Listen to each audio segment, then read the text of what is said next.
People understand the value of life insurance and a financial plan. What's less understood, the types of policies available and the protection they provide. WAFF 48's Sean Dowling sat down with Marshall Clay from the Welch Group to talk about the differences between group term and private term life insurance.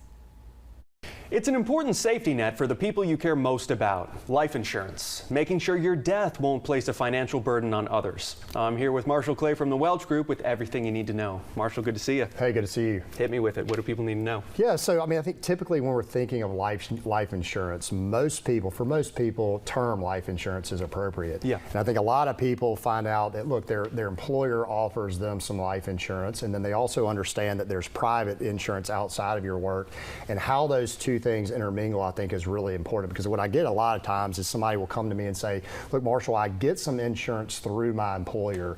Is that enough? Do I need to get more? And so what we're going to talk about is the differences between the insurance that your company offers versus private insurance. So the first thing is this group term life insurance through your employer, and essentially what that is an employee benefit where they offer you term life insurance. It's typically a multiple of your salary. So if you're making $50,000 to $100,000, it's typically 2 to 3 times. You can buy more. It's very inexpensive term insurance, but the most important thing about this is that it's limited based on how long you work at the employer. If you leave that job, if you're fired, if you're laid off, or if you go to another job, that insurance does not follow you. Got it. And so the great thing about it as well is that there's no underwriting. So if you have a pre-existing condition, there's no issues. You get the insurance, regardless of if you have that illness. Now, in contrast, that private term is purchased by the individual. So it's a separate policy owned by the individual.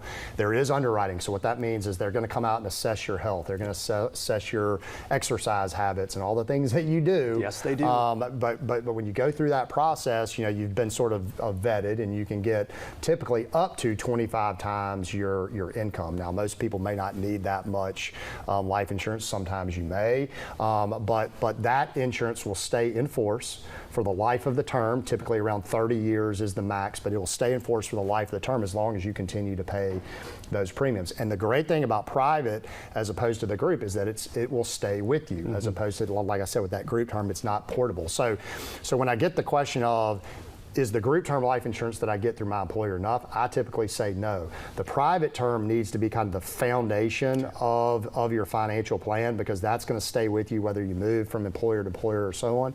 And then if you have the opportunity, if your company offers you that group term benefit, use that as a supplement to the core of your financial plan, because that's going to allow you to offset that risk throughout your life and not lose that. Marshall Clay with the Welch Group. Appreciate you. You're welcome.